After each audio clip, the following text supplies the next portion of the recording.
O que nós fazemos depois que nos tornamos ou alcançamos aquilo que desejamos?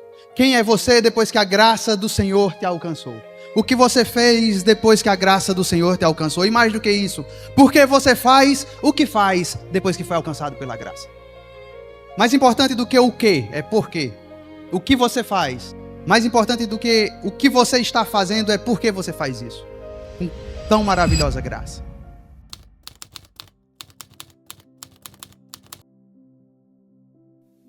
Eu admiro muito algumas pessoas que elas conseguem lembrar exatamente a cronologia de sua vida. Já viu pessoas que são assim? Eu tenho um amigo meu que ele fala, não, a cada 7 anos na minha vida tem uma drástica mudança.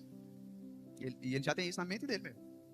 Se não tiver uma mudança, ele mesmo cria uma mudança, mas de 7 anos, diz ele que tem uma mudança ali. Eu não sou muito bom com datas. Eu realmente não sou. Mas algumas coisas na vida cristã, elas são marcadas. Por exemplo, o dia que você se converteu, o dia que você aceitou Jesus. Eu posso não lembrar o dia e o mês, mas você lembra da ocasião.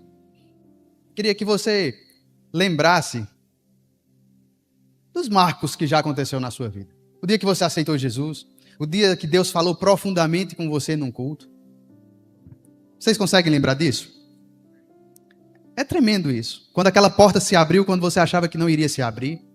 Quando você orou e rapidamente foi respondido. Quando você pediu, Deus, fala comigo, eu não estou conseguindo te ouvir, Deus usou alguém para falar com você. E eu estava pensando que muitas vezes nós celebramos o dia que Deus nos alcançou, nós celebramos o dia que Ele mudou a nossa sorte, nós celebramos o dia que nós nos convertemos, nós nos alegramos pelo dia que Ele respondeu às nossas orações, nós nos alegramos no dia que Ele fez do impossível possível, nós nos alegramos com o dia da nossa cura, no dia que recebemos mais dEle, mas o que vem depois? O que vem depois que nós fomos alcançados com tão maravilhosa graça? O que vem depois que Deus operou aquele milagre que era completamente impossível aos olhos humanos? Fala assim, o meu milagre não é só para mim. E muitas vezes nós oramos, jejuamos, fazemos voto, até alcançar determinada bênção, até alcançarmos algo, e ali estanca. Ali parece que foi uma batalha vencida. E vai para o quartinho dos troféus. Só que aquele quartinho que ninguém visita. Você nem compartilha, que é para não gerar inveja. Você guarda. Você alcançou a vitória, mas é só você e Deus. Nem para testemunhar.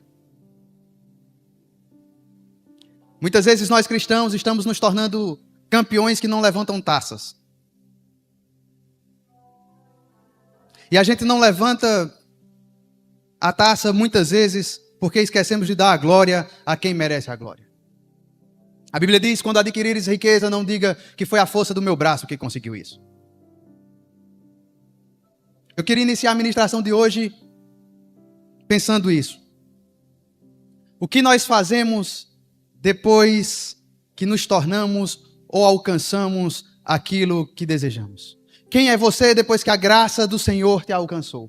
O que você fez depois que a graça do Senhor te alcançou? E mais do que isso, por que você faz o que faz depois que foi alcançado pela graça?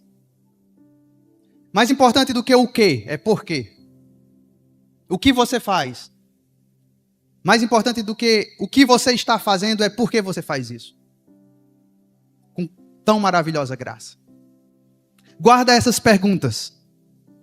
Talvez no final da ministração, talvez não, eu creio em nome de Jesus, o Espírito vai falar com você. E você vai saber exatamente o que e por que fazer. Porque muitas vezes nós alcançamos algo, vamos lá, a gente se converteu. E aí quem bebia não bebe mais. E aí quem fumava não fuma mais. Quem traía não trai mais. Quem mentia não mente mais. Quem fofocava, agora é só motivo de oração. Não fofoca mais. Quem pegou, pegou. Né? Só que tudo isso é maravilhoso. Para quem? Para nós mesmos.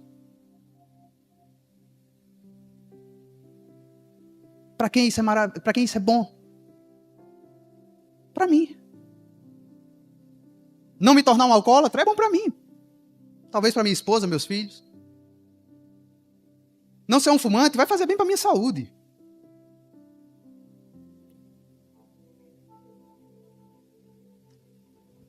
Isso tudo é bom demais para nós. Mas, querido, o evangelho não é sobre nós. É sobre ele. Não fomos nós que morremos na cruz, nós nem merecíamos estar aqui. Então não é sobre nós, não é sobre você, não é sobre eu.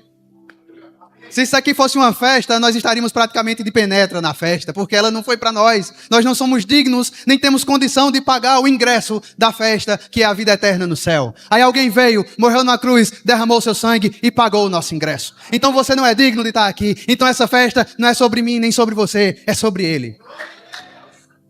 Essa festa é sobre quem te chamou, é sobre quem pagou o preço.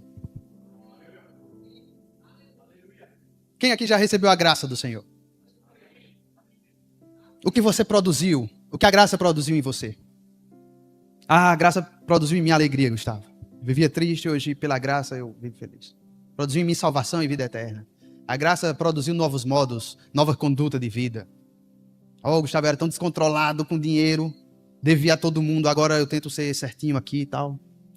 A graça produziu isso em mim. Maravilha. Mas não para por aí. A graça não é só sobre nós.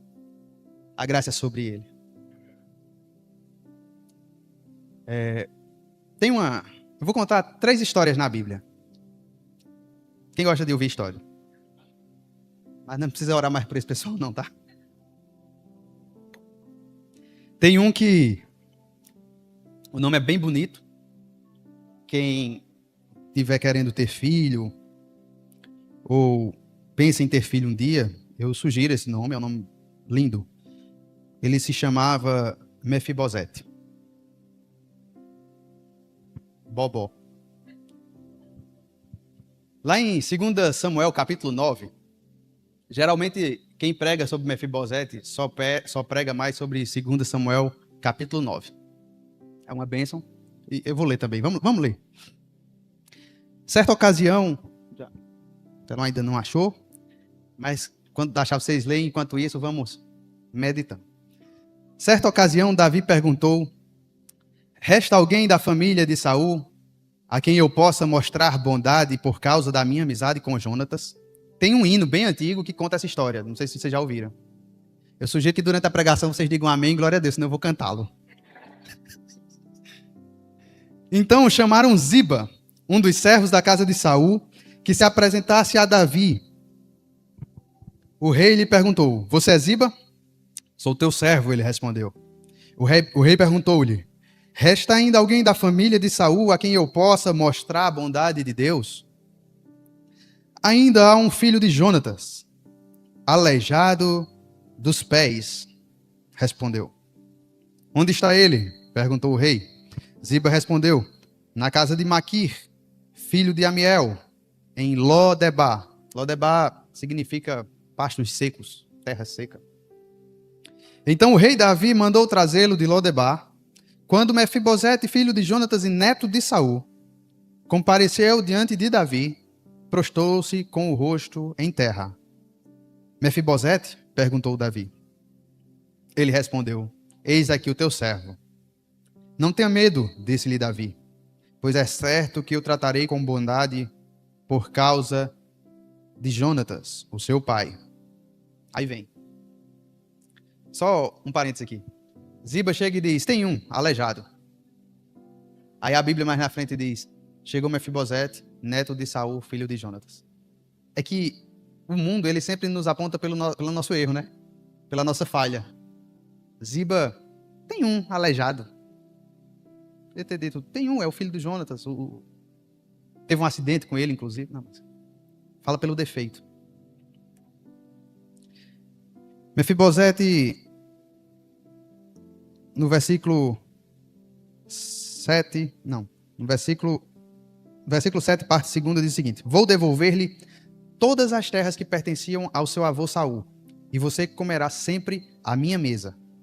Mefibosete prostrou-se e disse: quem é teu servo para que te preocupes com um cão morto como eu? Então o rei convocou Ziba, servo de Saul, e disse-lhe: devolvi ao neto de Saul, o seu senhor, deixou de ser aleijado para ser senhor de Ziba já, tudo o que pertencia a ele e à família dele. Você, os seus filhos e os seus servos cultivarão a terra para ele. Você trará a colheita para que haja provisões na casa do neto do seu senhor. Mefibosete, porém, comerá sempre à minha mesa. Ziba tinha 15 filhos e 20 servos. Então Ziba disse ao rei: o teu servo fará tudo o que o rei, meu senhor, ordenou. Assim Mefibosete passou a comer à mesa de Davi, como se fosse um dos filhos do rei. Mefibosete tinha um filho ainda jovem chamado Mica. Todos os que moravam na casa de Ziba tornaram-se servos de Mefibosete. Então Mefibosete, que era aleijado dos pés, foi morar em Jerusalém, pois passou a comer sempre à mesa do rei. Interessante que Mefibosete ele não fez nada para merecer essa bondade de Saul. Mas havia uma promessa de Davi a Jonatas, e por essa promessa, mesmo ele lá em Lodebar, num pasto seco, a promessa alcança Mefibosete. Quem aqui quer ser alcançado pelas promessas do Senhor? Então, ele estava lá afastado, vivendo em uma situação de marginalidade, porque as pessoas leprosas, aleijadas, eles ficavam afastados do convívio social, a ponto de que quando Davi chama e diz que será bondoso com Mefibosete, ele se prostra e diz: quem é o teu servo? Um cão morto, para que você o trate assim. Ele se via indigno de tamanha bondade. E aí Davi diz: olha, a partir de hoje, você vai sentar na mesa comigo. Quem sabe que na mesa, ele sentado, não dava para ver o defeito dos pés. É que na mesa do Senhor, os nossos defeitos e os nossos erros, eles estão encobertos pelo seu sangue. E aí ele diz: olha, você vai sentar na mesa comigo. Você vai comer todos os dias o que eu comer. Você vai se vestir igualzinho a mim. E todas as terras que eram do rei Saul, seu avô, elas passam a ser suas. Literalmente, ele passou a reinar em vida, depois que a promessa o alcançou. Mas não é necessariamente sobre o capítulo 9 que eu gostaria que a gente lembrasse essa noite. Vamos para o capítulo 19. Aqui eu achei forte. Fala assim comigo: eita Deus. 2 Samuel 19, 24. Mefibosete, neto de Saul, também foi ao encontro do rei. Ele não havia lavado os pés, nem aparado a barba, nem lavado as roupas, desde o dia em que partira até o dia em que voltou em segurança. Em uma outra versão, nessa parte dos pés, diz que ele não havia tratado os próprios pés. Provavelmente, lá no palácio, deviam estar tratando algumas feridas, alguma coisa, dos pés dele, mas ele parou com isso, enquanto Davi estava fora, até o dia em que voltou em segurança. 25. Quando chegou de Jerusalém e se encontrou com o rei, este lhe perguntou: por que você não foi comigo, Mefibosete? Ele respondeu: ó rei, meu senhor, eu, teu servo, sendo aleijado, mandei selar o meu jumento para montá-lo e acompanhar o rei, mas o meu servo me enganou. Ele falou mal do teu servo ao rei, meu senhor. Tu és como um anjo de Deus, faz o que for bom aos teus olhos. Todos os descendentes do meu avô nada mereciam do meu senhor e rei, senão a morte. Entretanto, deste a teu servo um lugar entre os que comem à tua mesa.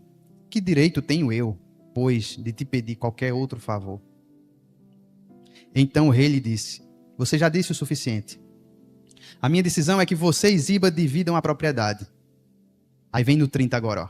Mefibosete, porém, disse ao rei: deixa que ele fique com tudo, agora que o rei, meu senhor, chegou em segurança ao seu lar. Olha a lealdade e a gratidão de Mefibosete a Davi. Davi volta e encontra o Mefibosete triste, embora comendo na mesa do rei, sendo tratado como um rei, vestido como um rei, reinando nas terras que era do seu avô, que também era rei, o rei Saul. Ele tinha tudo, obviamente exceto sua deficiência, mas materialmente tudo, servos para levá-lo. Ele tinha tudo para ser feliz, para ser naturalmente feliz, para ter aquilo que a gente chama de uma vida abundante na terra. Mas quando o rei que tinha feito tudo isso por ele se afastou, de nada teve valor. Ele deixou a barba crescer, ele ficou triste, e ele nem lava mais os seus pés. E quando Davi chega e diz: mas por que você não foi comigo? Ele explica que não conseguiu, o servo enganou e tal. Mas faça o que quiser, porque eu já não era digno de nada mesmo, meu senhor. Ele disse: não, então eu vou colocar Ziba para ter metade das terras também, provavelmente para administrar aquilo ali melhor. Ele diz: não, senhor, entrega tudo. Entrega tudo. Porque agora eu já estou feliz demais que o meu rei e meu Senhor voltou em segurança. Ah, querido. Quantas vezes nós nos convertemos, nós alcançamos a graça e achamos que as terras e as roupas é tudo que nós temos dele. Quando, na verdade, o que deve nos alegrar é a sua presença. Porque sem a sua presença, querido, as terras não servirão. As roupas não servirão. Ele simplesmente diz, não, fica com tudo. Eu não preciso de terra, eu só preciso da presença do rei. Eu não preciso dos bens, eu preciso de estar perto de quem cumpriu a promessa. Querido, mais importante do que você se apegar àquilo que você recebeu, é se apegar a quem te entregou a promessa. A presença de Davi era mais importante para Mefibosete. A graça que ele alcançou, que ele não era digno, através da presença de Davi, era mais importante do que qualquer bem que ele poderia receber. E aí a gente vai para o Novo Testamento. Eu quero que você entenda que a graça, obviamente de forma simbólica, eu estou falando quando alcançou o Mefibosete, essa graça produziu em Mefibosete uma gratidão, uma lealdade a Davi. E agora vamos para o Novo Testamento para ver outras coisas que a graça pode produzir em nós. Lá no livro de Lucas, no capítulo 19, no versículo 1. Aleluia. Lucas 19, versículo 1. Jesus entrou em Jericó e começou a atravessar a cidade. Havia ali um homem rico chamado Zaqueu, chefe dos publicanos. Ele queria ver quem era Jesus, mas sendo de pequena estatura não conseguia por causa da multidão. Assim correu adiante e subiu em uma figueira brava para vê-lo, pois Jesus estava prestes a passar por ali. Quando Jesus chegou àquele lugar, olhou para cima e lhe disse: Zaqueu, desça depressa, porque hoje preciso ficar na sua casa. Então ele desceu rapidamente e o recebeu com alegria. Todo o povo viu isso e começou a se queixar. Ele se hospedou na casa de um pecador. Zaqueu, porém, levantou-se e disse ao Senhor: Olha, Senhor, darei a metade dos meus bens aos pobres. E se de alguém extorquir alguma coisa, devolverei 4 vezes mais. Jesus lhe disse: Hoje houve salvação nesta casa, porque este homem também é filho de Abraão. Pois o Filho do Homem veio buscar e salvar o que estava perdido. O que eu acho interessante dessa passagem é que quando Jesus diz: Olha, Zaqueu, desce daí, que eu vou jantar na sua casa. Se eu fosse Zaqueu, me bateria uma certa preocupação de mandar um WhatsApp para Milena dizendo: aquele famoso está indo jantar em casa. Prepara a mesa. E Jesus chegou meio que de surpresa para Zaqueu. Ele não esperava que Jesus fosse vê-lo, muito menos que Jesus fosse entrar na sua casa. E Jesus entrou de surpresa. Eu não sei se estava bagunçada a casa de Zaqueu, eu não sei se estava desarrumada. Se eles estavam prontos para receber uma visita tão especial. Quem sabe que Jesus era uma celebridade naquela época. Uma multidão percorria com ele. Era alguém de muita importância. Deu nem tempo ele dizer: mata o melhor carneiro. Não, não, não. Jesus disse: eu vou assim mesmo. E na nossa vida foi dessa forma. Jesus não esperou que a gente nos organizássemos, que a gente preparasse algo para ele. Ele não esperou que a gente arrumasse, pintasse a casa, limpasse, tirasse o lixo. Não, não, não. Ele simplesmente disse: hoje eu vou entrar na sua casa. E quando ele entrou, ele mesmo fez a obra. Não deu nem tempo Zaqueu mandar o WhatsApp. Casa já, do jeito que estava, Jesus entrou. E Jesus foi para onde? Foi para a mesa. Foi para um lugar de comunhão. Assim como Mefibosete estava na mesa em comunhão com o rei, a ponto de quando o rei sair ele ficar tão triste, Jesus entra na casa de Zaqueu e pouco importa a bagunça, e pouco importa quem que era Zaqueu, porque na verdade o que Jesus queria era a comunhão, e não a comunhão por comunhão, mas uma comunhão por salvação, e não apenas a salvação de Zaqueu, mas também a restituição e o transbordo para aqueles que Zaqueu havia roubado. A lei daquela época ela dizia que quando você roubava alguém, você pagava algo em torno de 20%, de 2 vezes mais do que o que tinha roubado, e uma multa. Zaqueu, ele coloca para ele mesmo a penitência de 400 vezes, quando ele diz: eu devolvo 4 vezes mais. Era uma pena maior, era mais para crimes violentos, digamos assim, furto e roubo. Quem é da área vai entender. E ele mesmo, ele vou devolver 4 vezes mais. Só que se você prestar atenção, ele diz: primeiro eu vou dividir tudo que eu tenho com os pobres. Então de 100 ele tem 50, e dos 50 ele disse: eu vou pagar 4 vezes. Ou seja, ele praticamente ficou com nada. A percepção da graça que ele alcançou naquele jantar, a percepção da salvação que chegou para Zaqueu, querido, Ele não tinha mais os bens como precioso. E mais do que isso, ele disse, eu preciso dividir isso aqui. Eu vou dar logo 50% do que eu tenho. Só que dos 50 eu ainda vou pagar quem eu roubei. Eu vou dar 4 vezes mais. É algo que transborda. É algo que não ficou só em Zaqueu. É algo que não ficou só na casa de Zaqueu. É algo que não ficou só no coração, percebe? Desceu para o bolso. Se você sabe fazer conta, quanto tempo você tem de vida? 70, 80, 90, 100 anos. Aí Deus te propôs um negócio, ele disse, me entrega esses teus 70, 80, 100, e eu vou te dar uma eternidade. E óbvio que quem está aqui já aceitou Jesus, não é bobo para rejeitar um negócio desse. Porque é uma eternidade sem dor, uma eternidade sem problemas, uma eternidade de louvor, uma eternidade na mesa do rei, em comunhão eterna com o rei. É óbvio que qualquer um aceitaria. Jesus é bom demais. Só que ele é tão bom que quando nós nos convertemos e aceitamos a graça, nós não queremos ela só para nós. Nós queremos impactar outras pessoas. Nós queremos distribuir. Olha, é muito bom, eu preciso que você também aceite isso. É por isso a nossa vontade de que todos os nossos familiares também se convertam e aceitem Jesus e possam desfrutar dessa graça, possam desfrutar dessa mesa. Olha, essa comida é muito boa, mas nós temos uma comida eterna que é muito melhor. Porque a graça de Deus, quando ela chega, ela não muda apenas o nosso destino eterno, ela muda a maneira como administramos a nossa vida presente. E a maneira que nós mudamos a nossa vida presente não é para nós mesmos, porque se fosse só isso já era muito bom. Mas como eu disse no início dessa ministração, o evangelho não é sobre nós, é sobre ele. Essa mensagem que nós carregamos não é sobre nós mesmos, é sobre ele, é sobre o rei, é sobre a mesa dele, é sobre o banquete que está pronto para todos. Então eu quero, porque eu sei que é bom, eu quero que todos possam sentar e desfrutar dessa graça. E eu quero mais que isso, eu quero transbordar para as pessoas, eu quero que essa graça ao alcançar as pessoas, ela transborde para outros. A forma que Zaqueu tinha de transbordar era financeira, então ele transbordou financeiramente. O que Mefibosete tinha era o que Davi tinha dado, ele devolveu, ele disse, eu nem quero mais isso. E olha que era muito para quem não tinha nada. Aleluia. Não existe salvação sem transbordar. Se você aceitou Jesus e você não está, de uma forma ou de outra, tentando transbordar na vida das pessoas, você se tornou um religioso. A religião é assim. Eu tenho os meus costumes, eu tenho os meus deveres, eu tenho os meus credos e não discuto com ninguém. Isso é religião. Cada um, porque religião não se discute. Eu não quero discutir religião, não, eu só quero que você experimente. Eu não quero quem é que está certo. Eu não preciso disputar. Isso aqui não é Enem para saber quem está certo e quem está errado. Isso aqui é vida eterna. Isso aqui é...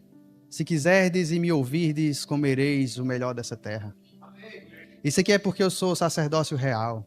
É porque agora eu não estou mais em Lodebar. Agora eu sento na mesa do rei. Agora é porque eu não preciso mais subir numa árvore para poder ver Jesus. Agora é porque Jesus entrou na minha casa e entrou do jeito que estava. Mas ele não deixou do jeito que estava. Ele limpou tudo. Ele organizou tudo. E agora eu quero transbordar isso que ele deixou na minha vida para os outros. Ah, essa vida abundante eu não quero só para mim, não. Até porque é abundante demais para um só. Então nós estamos vendo que Mefibosete, ele, após receber aquilo que Deus tinha para ele gerou para ele lealdade e gratidão. Zaqueu, ele transborda na vida das pessoas. E eu tenho um terceiro personagem que eu gostaria de trazer aqui essa noite. Esse sozinho, esse personagem ele daria para a gente falar umas 3 horas. Eu amo essa passagem. É sobre a mulher samaritana. Lá em João 4, João capítulo 4. Quando Jesus ficou sabendo que os fariseus ouviram falar que ele estava fazendo e batizando mais discípulos do que João, embora não fosse Jesus quem batizasse, mas os seus discípulos, saiu da Judeia e voltou novamente para a Galileia. No entanto, era necessário que ele passasse por Samaria. Não me pergunte por que era necessário. Eu não sei se era geograficamente. Mas nós vamos entender que a necessidade de Jesus passar por Samaria era justamente para encontrar a mulher samaritana. Assim chegou a uma cidade de Samaria, chamada Sicar, perto das terras que Jacó tinha dado a seu filho José. Havia ali o poço de Jacó. Cansado da viagem, Jesus sentou-se à beira do poço. Só faltava ter uma mesa nesse poço, né? Aí ficava até mais... Isto se deu por volta do meio-dia. Nisso veio uma mulher samaritana tirar água. Engraçado que eu fui ver porque é que, tipo, meio-dia. Por que isso está na Bíblia? A gente tem que ler a Bíblia assim, questionando. Porque não vem me dizer que você lê as passagens da Bíblia e você entende tudo de primeira, não. Porque tem umas palavras, né, assim. Aí você vai lá no Google e por que fala em meio-dia? Uma das explicações que eu encontrei foi, como ela já tinha tido 5 maridos, lá mais na frente a gente vai ver isso, ela tinha vergonha de ir quando estava com muita gente, tinha menos gente, o sol era muito quente ao meio-dia. Nesse horário específico, ela ia buscar água porque teria menos pessoas no poço. Nisso veio uma mulher samaritana tirar água. Jesus lhe disse: dê-me um pouco de água. Os seus discípulos tinham ido à cidade comprar comida. A mulher samaritana lhe perguntou: como o Senhor, sendo judeu, pede a mim, uma samaritana, água para beber? Ela perguntou isso porque os judeus não se dão bem com os samaritanos. Jesus lhe respondeu: se você conhecesse o dom de Deus e quem está pedindo água, você lhe teria pedido e ele lhe daria água viva. A mulher disse: o senhor não tem com que tirar água e o poço é fundo. Onde pode conseguir essa água viva? Acaso o senhor é maior do que o nosso pai Jacó, que nos deu o poço do qual ele mesmo bebeu, bem como os seus filhos e o seu gado? Jesus respondeu: quem beber desta água terá sede outra vez. Mas quem beber da água que eu lhe der, nunca mais terá sede. Ao contrário, a água que eu lhe der se tornará nele uma fonte de água a jorrar para a vida eterna. No 15, a mulher lhe disse: Senhor, dê-me dessa água, para que eu nunca mais tenha sede, nem precise voltar aqui para tirar água. Ele lhe disse: aí vem. Ela pediu a água, né? E estava sem... Ela falou: mas você não tem nem água, o poço é fundo, como é que você vai tirar? Mas a água que eu lhe der, você não torna a ter sede. E aí ela meio que desafia, ela diz: então me dê dessa água, eu quero. Aí Jesus disse: chama teu marido. Ela fala: eu não tenho marido. Aí Jesus diz: dissestes bem, porque você já teve 5. E esse que você está, não é seu. Misericórdia.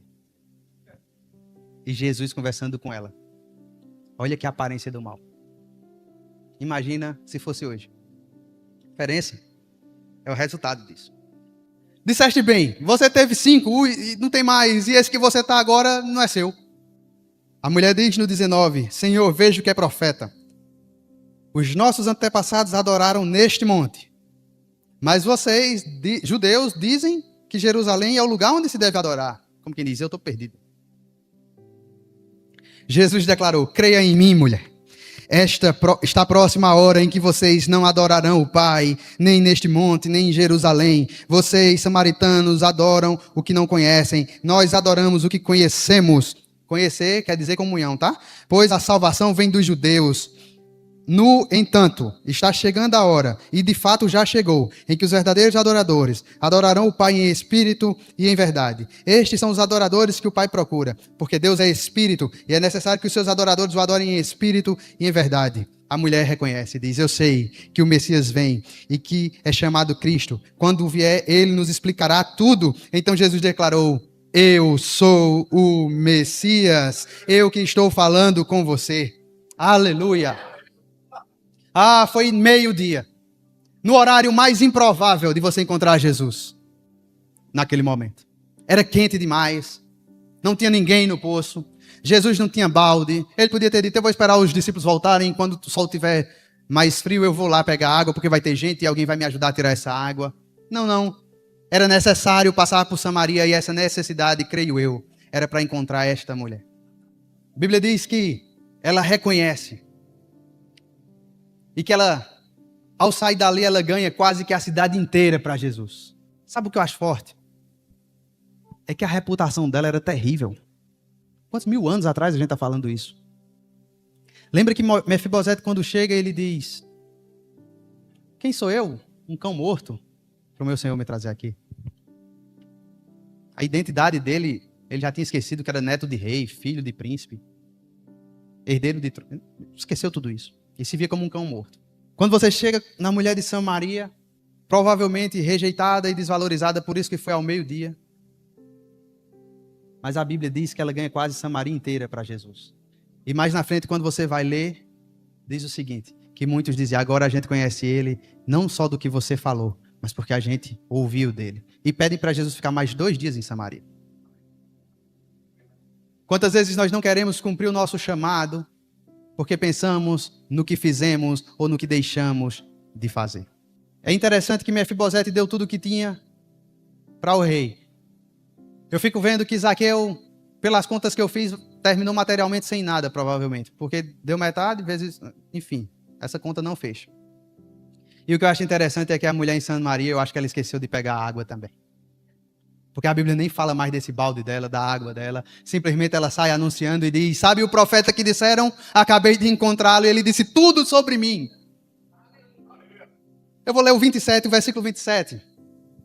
Porque os discípulos também são exemplos de conduta para nós enquanto cristãos. Preste atenção no versículo 27. Naquele momento, os seus discípulos voltaram e ficaram surpresos ao encontrá-lo conversando com uma mulher. Ninguém, porém, perguntou, o que pretendes? Ou por que estás conversando com ela?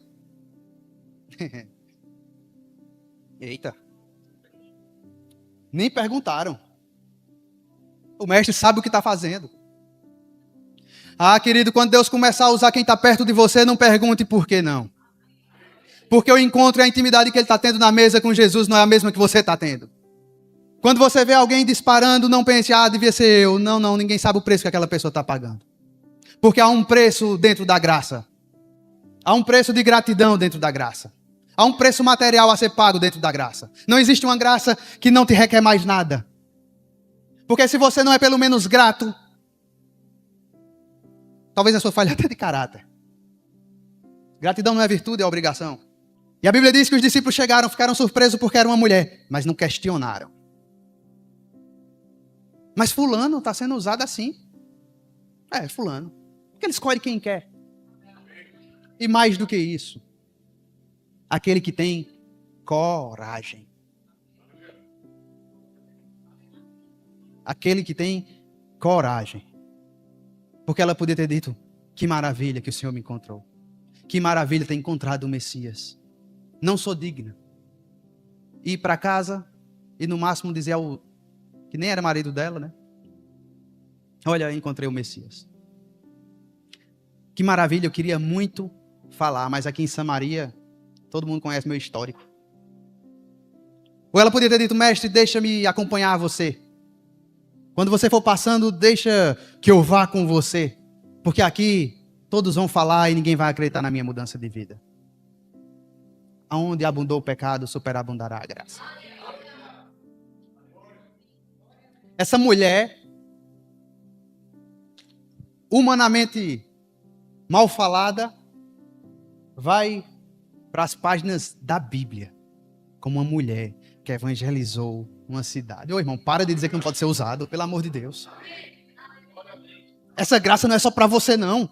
Não é só para você tomar água viva, nunca mais ter sede e guardar essa água para você não. A fonte é para a vida eterna, é água demais. Se você não está transbordando no seu dia a dia, se você não está transbordando nas suas redes sociais, ou seja lá como você tenha um meio de divulgar o Senhor, alguma coisa está errada. Alguma coisa precisa ser ajustada. Você consegue receber alguém na sua casa, colocar uma mesa farta e comer sozinho sem oferecer? Alguém aqui consegue isso? Tudo bem que você pode fazer como Davi, né, meu filho? Que ele oferece chocolate, mas talvez ele não queira tanto que você aceite. Imagina, com a graça que você recebeu, você não consegue oferecer? Você não consegue transbordar? Vamos ler agora o versículo 39. Muitos samaritanos daquela cidade creram nele por causa do seguinte testemunho dado pela mulher. Ele me disse tudo o que tenho feito. Assim, quando se aproximaram dele, os samaritanos insistiram em que ficasse com eles. Ele ficou 2 dias, e muitos creram nele por causa da sua mensagem. Então disseram à mulher, agora cremos não somente por causa do que você disse, pois nós mesmos o ouvimos e sabemos que este é realmente o Salvador do mundo. Jesus chega para encontrar aquela mulher escondida, provavelmente triste, para buscar água. E ela sai do poço anunciando Jesus. De um dia normal para ela, ela entra para a história da humanidade. É que a vida com Jesus é assim. De um dia normal. Em um dia que você está evitando as pessoas. Em um dia que você só quer tomar água. Num dia que você só está carregando o seu balde e só tem água para você mesmo. Algo extraordinário pode acontecer. Só que para algo extraordinário acontecer, você precisa saber o que fazer quando isso acontecer. A mulher que tinha vergonha de ser vista tirando água, agora convida as pessoas para também conhecerem Jesus. A mulher envergonhada, ela agora tinha a honra das pessoas dizerem: agora eu conheço, nem é só porque você falou. A graça chega e transforma uma envergonhada em uma ganhadora de almas. Oh, essa graça que nos alcançou e transformou as nossas vidas. Porque na mesa não dá para perceber os defeitos. Na mesa é para ter comunhão. A mesa até lembrou quem eles eram. Mas não os deixou da mesma forma. Porque quando a gente tem comunhão com Deus, chega a luz. E a luz realmente ela mostra a forma como estamos. Só que na comunhão da mesa chega a luz, mas também chega o alimento. E quanto mais alimentados no Espírito e na sua graça, menos bagunçados estaremos. Menos em Lodebar estaremos. Menos em um pasto seco estaremos. Porque na mesa há fartura. Para nós e para outros. O que eu queria chamar a atenção dos meus irmãos nessa noite é o que estamos fazendo após provarmos da graça. O que temos feito depois do banquete que Jesus nos serviu. Se eu puder dar um título para essa ministração, será o próximo capítulo da graça. Porque Deus está contando, celebrando vida, comigo e com você, para escrever o próximo capítulo depois que recebemos e gozamos da graça de Deus. Zaqueu não recebeu a graça e continuou um corrupto. E não continuar corrupto seria bom talvez para ele mesmo. Mas Zaqueu recebeu a graça e repartiu o que tinha. A mulher samaritana recebeu a graça. Jesus disse como era a vida dela. Reconheceu ali. Mas o capítulo da história dela não acaba ali. Versículos depois, ela escreveu um próximo capítulo, que é o transbordo da graça. Deus derramou a sua graça não apenas para a salvação, mas para você cumprir o chamado. Para que Ele possa transbordar através da sua vida. Ele está esperando você dizer: eis-me aqui, Senhor, eu quero escrever o próximo capítulo da tua graça na minha vida. Mefibosete recebeu graça e tornou-se leal. Zaqueu recebeu graça e tornou-se íntegro. Samaritana recebeu graça e se tornou testemunha. A pergunta inicial é: o que a graça produziu em nós? E o que estamos fazendo com a graça? Reflete sobre isso. Existe uma diferença entre ser tocado pela graça e existe uma diferença entre deixar-se ser transformado pela graça. Porque quando Jesus nos toca, nós reconhecemos que não existe salvação fora dele. Mas quando nós deixamos que a graça salvífica nos transforme, aí, querido, nós começamos a transbordar na vida de outros. A evidência que a graça me alcançou não é apenas que eu fui perdoado. Isso não é uma evidência, porque só quem sabe sou eu. Pegou? É melhor dar amém, porque senão eu vou cantar, viu? O hino de Mefibosete. A bênção. A maioria dos crentes raiz chora com essa música. Pode botar lá.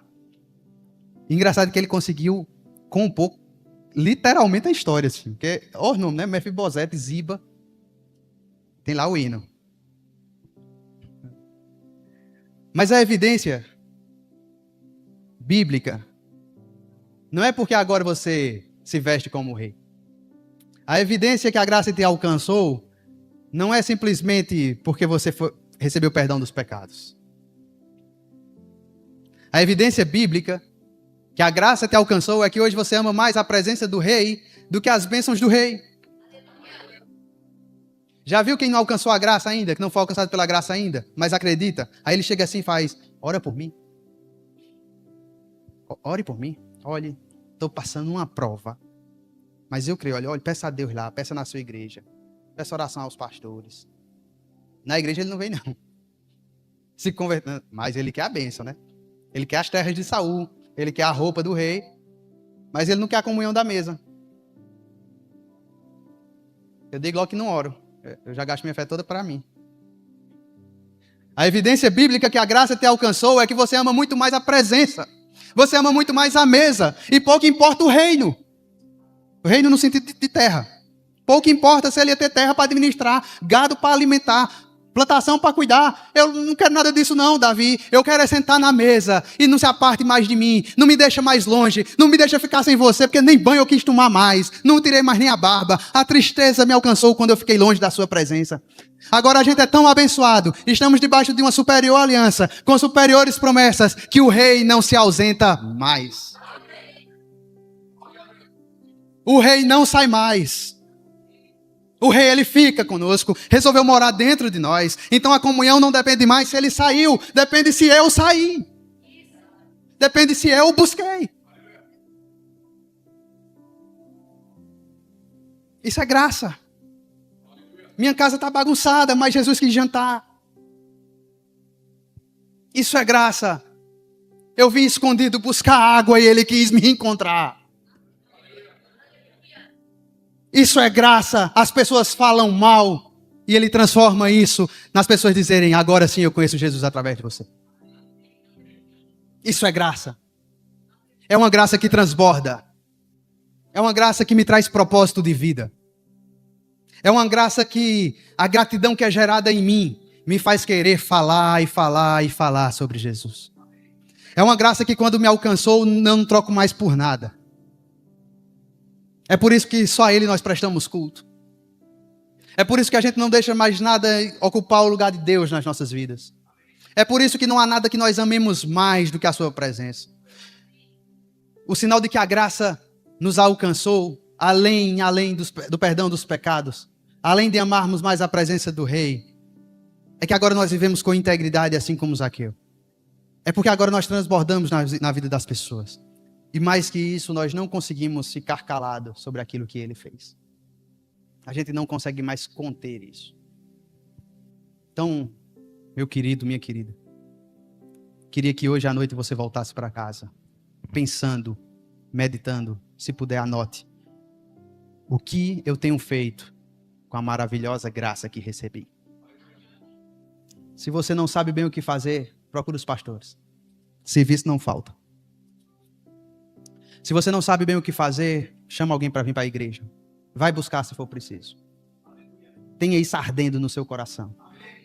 Se você amou aceitar Jesus, se você recebeu dessa graça, se você realmente usufrui dessa mesa, não guarde ela só para você. Nós temos muitos escritores que falam sobre propósito de vida. Muitos. Tiago Brunet, Vitor Frankl. Temos muitos que falam sobre propósito. Uma vez eu participei de um evento de 3 dias. E eu já perguntei a muita gente que participou desse evento e disse, mas você descobriu o propósito? A pessoa, não. Descobri não. Se fala muito em propósito. Às vezes a gente até diz, meu Deus, se eu não descobrir meu propósito...